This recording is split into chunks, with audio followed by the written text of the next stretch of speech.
Yes, yes. And it's truly like one of the most, every time I come out of it, I have a little bit of chills just talking about it. Like I get That's really emotional great. every time I talk about it, because every time I come out of a session, even the hard ones, I think, I can't believe that I get to share this gift with people. So to return to the ketamine thing, I'm Yeah. curious about so I don't know exactly from, in your practice what it looks like. Is Yeah. somebody doing ketamine while you're talking to them? Do they have a session and then you integrate another day? Like, what is that like? Yes. And Yeah. also, is it the same for everybody or is it different depending on where you go?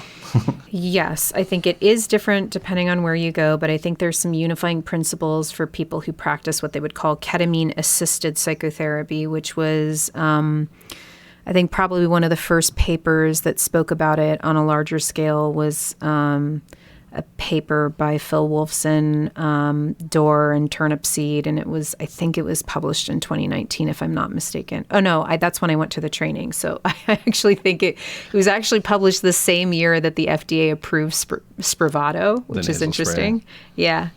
And it was a larger scale across 3 clinical outpatient practices where what Wolfson and the colleagues in that paper were trying to make an argument for was that the subjective effects occasioned by ketamine, so the way it feels and kind of what's going on in those changes to the state of consciousness, are not just like vexing byproducts of the compound, but actually the way in which your consciousness shifts is where the healing potential lies.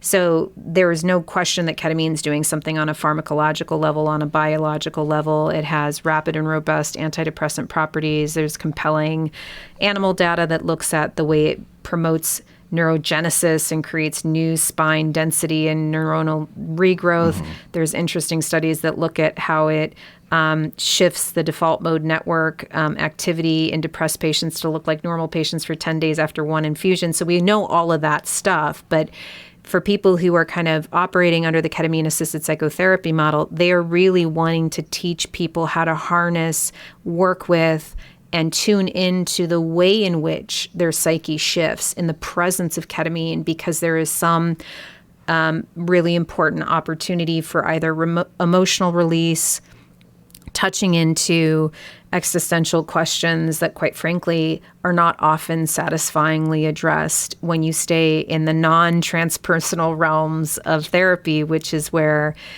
people can transcend themselves. They can reconnect with their grandmother who passed away. They can feel themselves in, the galaxy of stars. They can find themselves underneath the earth, like all these range of experiences The and how library to. of their mind, whatever. That's right. Yeah, exactly. So these ways of helping us question the stories that we have about the limitations of who we are and what we're capable of, or that get overshadowed by certain voices of critique or criticism or self-judgment.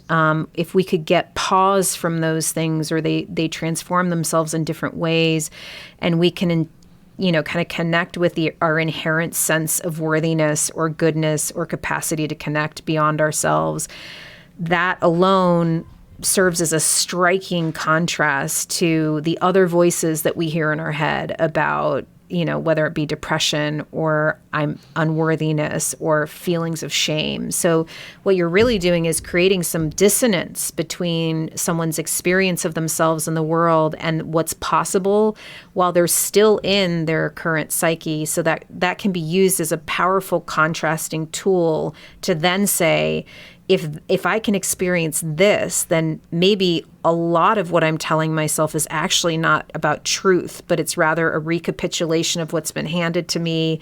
It's an inability to break myself out of this narrative that I have about myself. And now I can actually not just intellectually get it, but I have a felt sense of what it means to be worthy. I have a felt sense of my own value. I have a felt sense of the truth of my existence in a way that actually can counter some of those narratives that actually feel pretty superficial. I mean, in working with people that are depressed, right, one of the things that, if you go conventional therapy and kind of common pop psychology route, you might think, okay, well, think of a time when you felt this, or you kind of ask them to go back, say you're doing behavioral activation, trying to get somebody back to feeling pleasure. They're like, I don't know what that is. So in this case, they can be confronted with, this is what that is. You can feel that. Yeah, and what's really cool about it is you're not planting it. They're they're experiencing it spontaneously, being pulled from their internal experience. Yeah. So it's like as they're feeling it in real time, you're helping them really be with those sensations and in some instances check the validity of them. So if someone's feeling really good in their body and having an appreciation for their body when they've spent most of their life loathing their body as a torture chamber or this suit that they can't wait to get out of.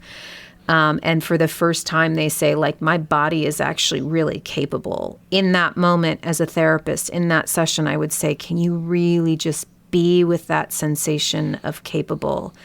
Where are you noticing it in your body? And can we linger with this as long as possible so you can remember what this feels like? It's like a proof of concept, sort of. Yes. And it's truly like one of the most... Every time I come out of it, I have a little bit of chills just talking about it. Like I get emotional every time I talk about it, because every time I come out of a session, even the hard ones, I think, I can't believe that I get to share this gift with people. Because you're just like, I'm not saying it's not hard. I'm not saying it's appropriate for everyone. I'm not saying it doesn't require a lot of skill on the part of the clinician to not exploit the vulnerability that is occasioned by these states of consciousness, but the ability to give someone back a restored sense of their worthiness or their value that came from them is like, it's really hard to not be in awe of it in many instances.